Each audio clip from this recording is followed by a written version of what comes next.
Boa pergunta, Patrícia. Primeiro, quero dizer que eu não mudei a minha opinião, não. Minha opinião é muito clara e membros do PCC e do Comando Vermelho devem sim ser classificados como terroristas, porque é o que eles são.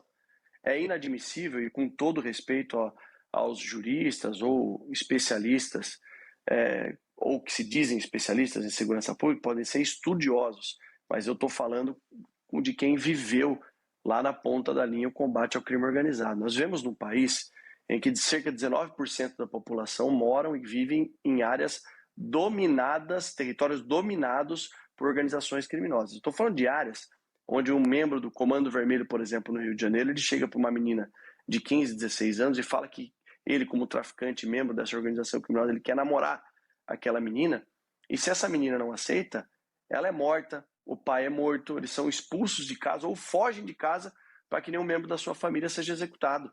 E o governo federal fecha, tapa os olhos como se isso não fosse terrorismo. Se isso não for terrorismo, eu não sei o que é. Estou falando de regiões em que existem barricadas que para a força policial entrar demora cerca de 3 horas e nós precisamos de 300, 400 policiais. Então já existe, a nossa soberania nacional já está sendo contestada. Já existe um território paralelo que foi sendo criado aos poucos em alguns estados da federação. Graças a Deus aqui em São Paulo isso não acontece. Graças ao trabalho das polícias, graças a operações que nós fizemos, Operação Escudo, Operação Verão na Baixada Santista, nós conseguimos retomar territórios antigamente dominados pelo crime organizado, a exemplo da Cracolândia. Foi a única gestão, a gestão do governador Tarcísio de Freitas conseguiu resolver essa chaga de 3 ou 4 décadas. Então, deixar muito claro aqui que primeiro Comando da Capital e Comando Vermelho, sim, devem ser classificados como organizações terroristas, porém, não é correta essa informação, ou é um equívoco achar que a classificação dessas organizações criminosas como terroristas vai implicar numa fragilidade para a soberania nacional e que, eventualmente, os Estados Unidos podem invadir o Brasil. Isso não é verdade. Eles estariam desrespeitando uma série de acordos e tratados internacionais. O que nós precisamos fazer, Patrícia, nós temos que estar sentados na mesa de grandes países que querem resolver o problema do narcoterrorismo. Por exemplo, Argentina, El Salvador, Chile, Estados Unidos, eles formaram o chamado Escudo das Américas, estão dividindo informações de inteligência, a cooperação internacional para controlar e combater o crime organizado, e o Brasil sequer foi chamado para participar, porque o atual governo federal não entende que o PCC e o Comando Vermelho são organizações terroristas. Então, eu sou muito claro na minha posição, PCC e Comando Vermelho têm sim que ser classificados como organizações terroristas. Bom, o senhor o senhor foi atuante, como a gente já falou aqui, como policial militar, né, agora capitão da Polícia Militar, já aposentado. Então, o senhor teve uma larga experiência na atuação. A Polícia de São Paulo, ela se orgulha em dizer que não há local em que a polícia não entre, né, como acontece nos morros do Rio de Janeiro, né, onde a polícia tem muitas dificuldades. Inclusive, agora há pouco tempo, a gente até mostrou imagens de locais tentando serem barrados ali, pelo crime organizado em São Paulo, né, comunidades bem próximas, inclusive aqui ao Grupo Bandeirantes, onde a polícia também estava tendo um trabalho para retirar. Eu queria saber do senhor o seguinte: o senhor hoje está no escritório, o senhor está dentro de um gabinete, né, já por 2 oportunidades. Então, o senhor deixou de atuar lá fora, o senhor deixou de ver como funciona a situação, esse calor que vem de fora e que o senhor passou tantas vezes, né, pondo a sua vida em risco. E eu queria lhe perguntar o seguinte aqui agora: não dá para que a lei seja, que ela traga elementos ali que possam fazer com que o bandido responda de uma forma bem grave num crime cometido contra um policial? Matar um policial, atentar contra a vida de um policial e de seus parentes, porque o que a gente vê é que o bandido mata um policial da mesma forma que ele mata qualquer outra pessoa, ele não está nem aí, é mais uma pessoa que ele tira de circulação. E o que a gente tem que preservar é a vida do policial, que dá a vida dele pela nossa. Sem dúvida alguma, né, senhor? Concordo plenamente. Deixando muito claro, não é que a vida do policial importe mais ou menos do que do cidadão, muito pelo contrário. Mas é o policial que arrisca a sua vida. Aliás, é a única profissão no mundo em que se faz um juramento, como eu fiz com 18 anos de idade, quando passei na FUVEST e ingressei na Academia Militar do Barro Branco, que eu fiz um juramento para, se necessário fosse, arriscar minha vida em defesa da vida de uma pessoa que o policial sequer conhece. Então, o Escudo das Américas, liderado pelo presidente Trump, para classificar organizações criminosas como organizações terroristas. Quais organizações? Todas as organizações que interfiram na soberania de outros países. Então, quais os países foram chamados para participar desse Escudo das Américas? O Chile, agora com o novo presidente, El Salvador, Paraguai. O governo Trump enviou membros do governo para perguntar quem oficialmente deve declarar ou não essas organizações como terroristas, é o próprio governo federal. Perfeito. E quando ele foi suscitado, disse, não, isso não são organizações terroristas, imagina. Só que veja o contrassenso, cerca de 20% da população brasileira, isso foi um estudo realizado, vive sob o domínio territorial de organizações criminosas. Isso daí não é terrorismo? Lógico que é. Nós já vivemos um terrorismo à brasileira. Segundo um grande jurista, juiz de direito do Espírito Santo, o Dr. Carlos, ele tem uma obra chamada Terrorismo à Brasileira. Nós já vivemos isso. Agora, o que seria necessário? Que o próprio governo reconhecesse isso. Coisa que o PT não faz. Por quê? Porque O que eles dizem é o seguinte... Eles falam sobre a soberania, que os Estados Unidos vai invadir o nosso território. Eles falam que o terrorismo tem que ter alguma coisa política na história. Isso não tem político. O PCC, o coisa não tem nada de político. Não sei. Você foi um cara... Você, o Tarcísio, aí vocês enfrentaram a imprensa, principalmente a imprensa e esses bandidos. Opa, exatamente. Naquela operação lá, Escudo, se não me engano, lá no Guarujá. E também aqui para desmantelar a Cracolândia aqui, ó. Você acha que isso realmente vai melhorar para a gente aqui, para a segurança, se entrar nessa turma aí da América do Sul, da América do Norte? Escudo das Américas. Esse escudo aí. Você acha que vai melhorar? O que vai melhorar, assim, efetivamente para nós? O que a gente vai ver de melhora? Essa pergunta é importante, Emílio, porque, em primeiro lugar, nós dependemos de tecnologia. Se eu quiser agora ter um equipamento para interceptar ligações telefônicas de membros do PCC que estão transportando toneladas e toneladas de droga para a Europa, para os Estados Unidos, como que eu vou fazer isso? As maiores empresas que são referência, são americanas, são empresas de Israel. Cybersecurity. Eu estive lá em 2023 visitando e conhecendo esses equipamentos. Está bombando agora, que é de reconhecimento facial, não é isso? Sim, agora uma coisa é certa, se nós nem sentarmos na mesa, a gente não vai conseguir resolver o problema. Exatamente. O problema é político, o governo federal não quer assumir que nós temos um problema de soberania nacional. E fica com esse discurso vazio, dizendo, olha, o pessoal da direita quer classificar como terrorismo para o Trump invadir. Óbvio que não. Roubou 24 vezes, condenado por roubo a banco, condenado a 182 anos de prisão e está sendo beneficiado saindo pela porta da frente dos presídios, como foi o caso por uma decisão judicial de um dos maiores líderes do tráfico internacional de drogas aqui do PCC, o André do Rap, saiu pela porta da frente dando risada da nossa cara.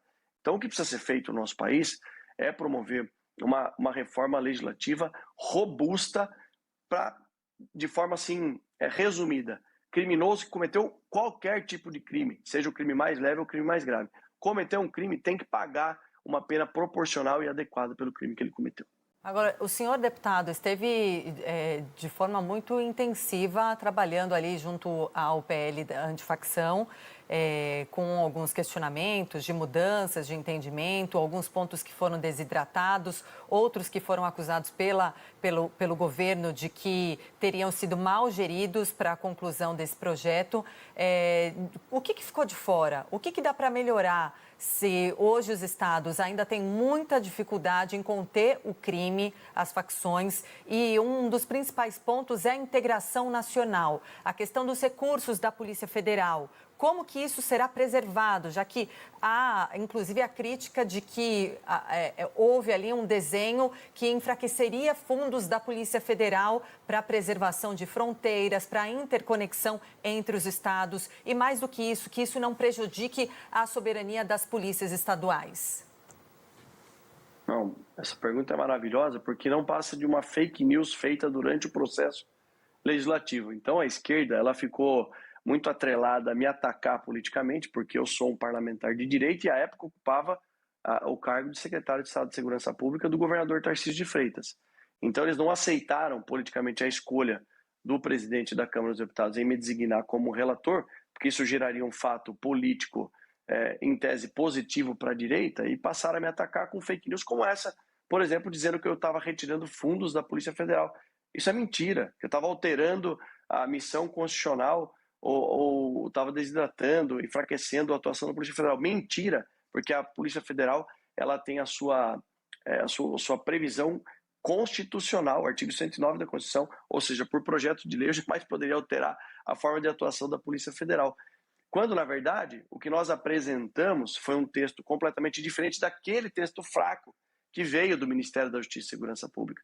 O texto do governo federal trazia, por exemplo, a figura do faccionado privilegiado, com pena que variava de 1 ano e 8 meses a 3 anos de prisão. E o nosso texto, o texto relatado por mim, criado por mim como forma de um substitutivo, ou seja, um projeto novo, a pena mínima é de 20 anos, podendo chegar a 40 anos de prisão, e com as qualificadoras, ou seja, os agravantes, essa pena pode chegar a 80 anos de prisão, com uma diferença muito grande de qualquer outra legislação anteriormente já aprovada no nosso ordenamento jurídico. A pena, são as penas mais altas do ordenamento jurídico, da lei antifacção, porém eu fiz a previsão de que o mínimo do cumprimento da pena em regime fechado deva ser de 70%, podendo chegar a 85%. O que isso muda? Muda aquele cenário, aquela triste realidade que eu mencionei no início do nosso bate-papo aqui, da porta giratória do sistema prisional. Isso acaba com a porta giratória. Bandido condenado a 20 anos de prisão vai ficar no mínimo 14 anos no sistema penitenciário, em regime fechado, sem direito a sair antes disso. E se o indivíduo for líder de organização criminosa, como PCC e Comando Vermelho, vai cumprir pena direto no sistema penal federal, ou seja, lá em Brasília, sem direito à visita íntima, sem direito ao auxílio reclusão. E 2 outros pontos fundamentais dessa legislação para atacar e descapitalizar os bens de empresas que fazem lavagem de dinheiro do crime organizado.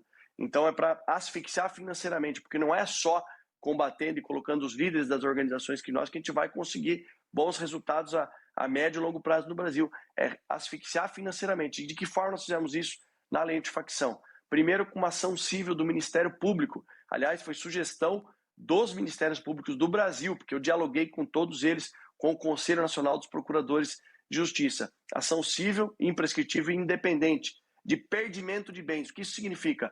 Rapidamente o Ministério Público pode propor uma ação e descapitalizar os bens de empresas que fizeram ou fazem lavagem de dinheiro do crime organizado. E com relação ao Poder Judiciário, nós introduzimos medidas assecuratórias, a exemplos de sucessos internacionais, ou seja, o juiz pode nomear até um interventor em uma empresa para fazer todo um compliance, o sistema de compliance, analisar a vida pregressa dessa empresa, ver de que forma eles estavam realizando a lavagem de dinheiro e pode até, em último grau, acabar, ou seja, inutilizar e neutralizar esse CNPJ, ou seja, cancelar de forma ininterrupta, ou seja, acabar com ele, nunca mais esse CNPJ possa operar e aquele CPF relacionado a esse CNPJ fique proibido de abrir, de criar outras empresas, outros CNPJs. Então, são medidas inovadoras, medidas que fortalecem o combate ao crime organizado e Patrícia, essa narrativa na época do processo legislativo foi uma tentativa política de tentar enfraquecer, quando na verdade nós saímos vitoriosos. Depois que o nosso texto, o meu texto como relator, venceu, aí o governo federal quis capitalizar, dizendo que eles que tinham, o texto era deles e para qualquer tipo de campanha eleitoral.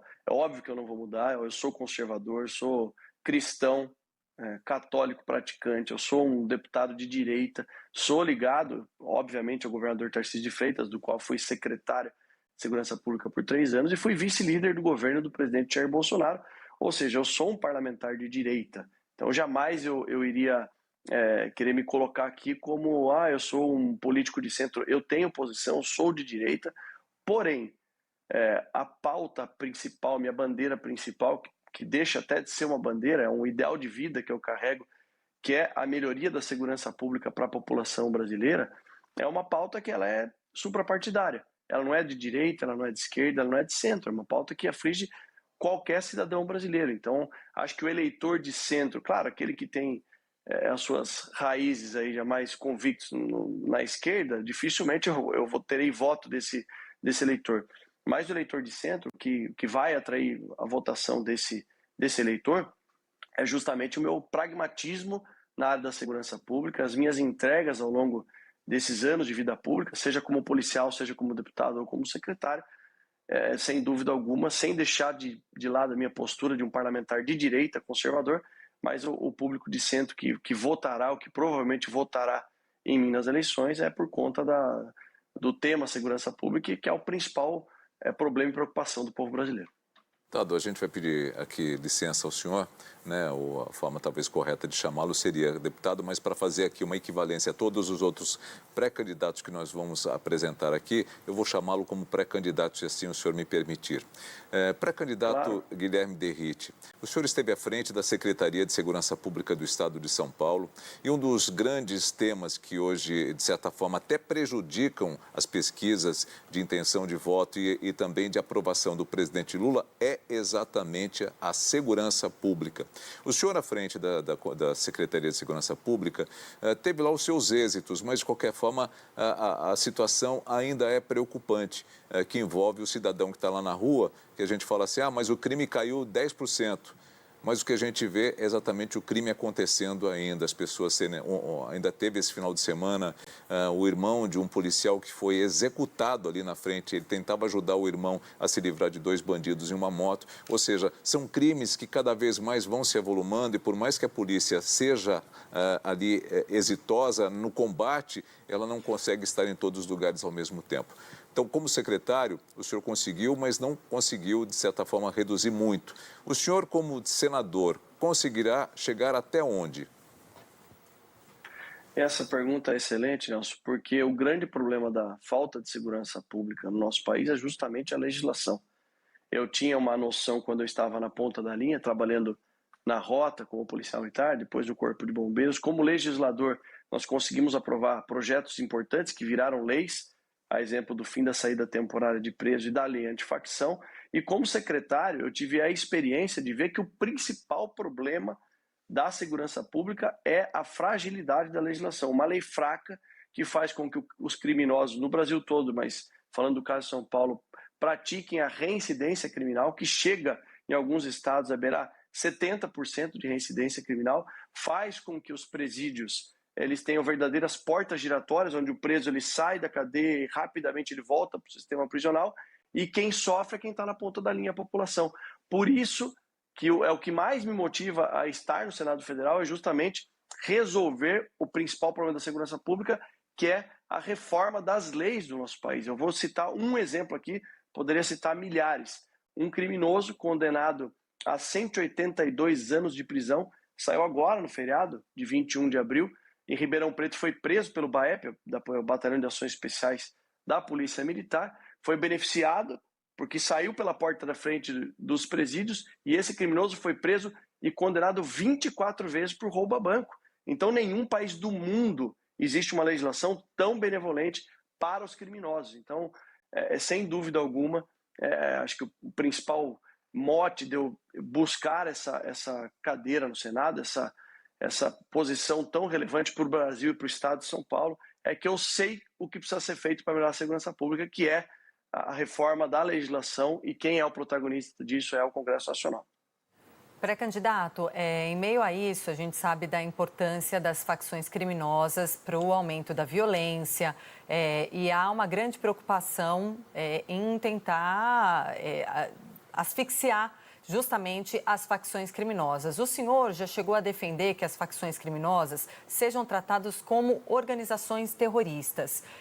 Depois houve ali uma mudança de entendimento, até porque vieram muitas críticas, principalmente do lado de juristas e também com receio de que o Brasil possa, lá na frente, sofrer com sanções até internacionais. Qual que é o seu entendimento sobre esse assunto, senhor, que é entendedor da segurança pública, e como que o Brasil poderia se posicionar nesse sentido?